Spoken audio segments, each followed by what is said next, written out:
What is up YouTube? It's me, Tutorial Timmy, and today's video is going to be a special one for me.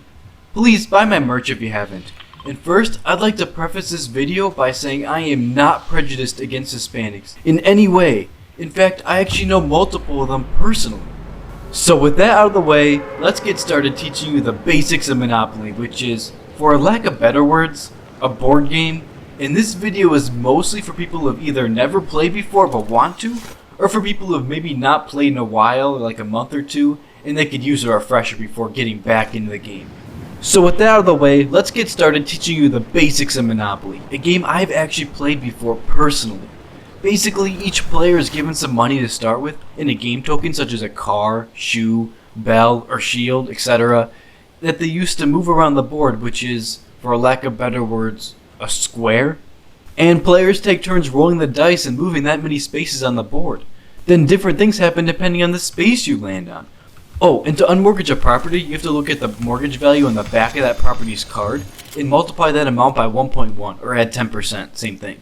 Then you pay that amount to the bank and your property's unmortgaged. Essentially, the goal of the game is to be the last one standing after everyone else has gone bankrupt.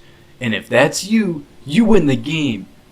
The catch is, everyone else will be trying to invest in their own property so that you have to give them all of your money and they win the game. Are you starting to see how this could get very interesting? While you're trying to take another player's money, they are simultaneously trying to take all of your money. But in the end, only one person remains. Moving on, there are some rules that people have been arguing over for ages as to what is the correct way to play.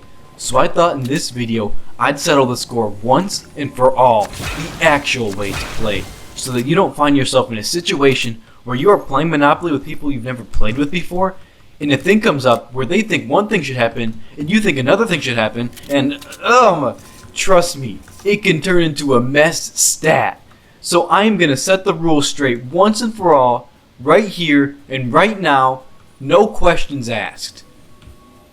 There is a space on the board called free parking, and according to some people, when you land on that space, nothing happens. But according to others, you get a nice stack of money from the middle of the board that consists of when other players have had to pay from chance cards, community chest cards, taxes, and getting out of jail. However, I will definitively say that different groups of people have different opinions about this rule, so be wary when you play with new friends. The next rule I'm going to settle the score on is jail, and if you are allowed to collect money from other players while you're in jail. I've seen some people go on the side of yes you can, and I've even seen some people who are like no, that's not what you can do. What is the correct way to play? Well, I don't really know if that's for me to say in this instance, but just keep my perspective in mind when you play. Also, please remember to buy my merch like it says in the description. It would help a lot so I could keep giving you these high quality tutorial videos that I know you guys all love. So with that out of the way, let's talk more Monopoly. Ventnor Avenue's base rent is $22. With one house it's $110, two houses is $330, three houses is $800, four houses is $975, and it's $1,150 with the hotel. Its mortgage value is $130, which, believe it or not, is almost the same amount as the cost of landing on St. Charles Place when St. Charles Place is two houses up. Ventnor Avenue is 1, 2, 3, 4, 5, 6, 7, 8, 9, 10, 11, 12, 13, 14, 15, 16, 17, 18, 19, 20, 21, 22, 23, 24, 25, 26, 27 space on the board. So keep that in mind if you're trying to buy Ventnor Avenue. If someone else already owns it though, it would be a bad idea to land on it. And you should instead land on another property that isn't owned by another player to save your wallet some serious damage. To move on the board, you need to wait until it's your turn to move on the board. Then, you can roll 2 dice which should come with the game. If not, I would strongly recommend finding 2 other dice to use. And after you roll dice, you need to observe the result. To do so, look at one of the dice. I always start with the one closest to me so that I don't accidentally count it twice, and determine which of its 6 sides is facing up. The best way to do so is by positioning your head directly over the die and looking straight down so that only one side of the die is visible to you. That one side, bingo, is the correct one that indicates your roll. Count how many dots are on that side, and remember that number. Sometimes holding up your fingers helps. Then, locate the other die and do the same thing, but this time you'll be adding the number of dots on this die with the number you got on the first die. You can generally use your fingers to do this, but if you get a really big roll, you might have to improvise. If you need just one more finger and our boy, a hard-on will do the trick.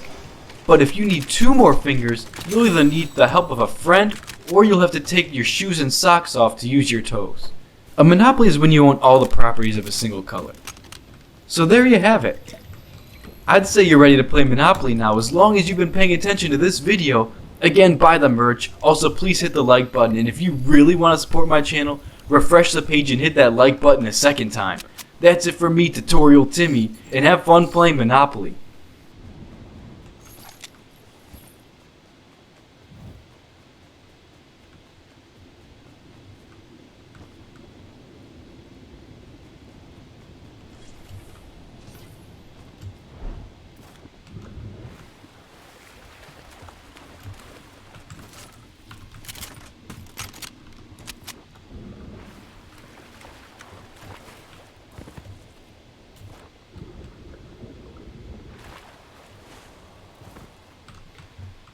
I love Monopoly, dude. I love Monopoly. It's true.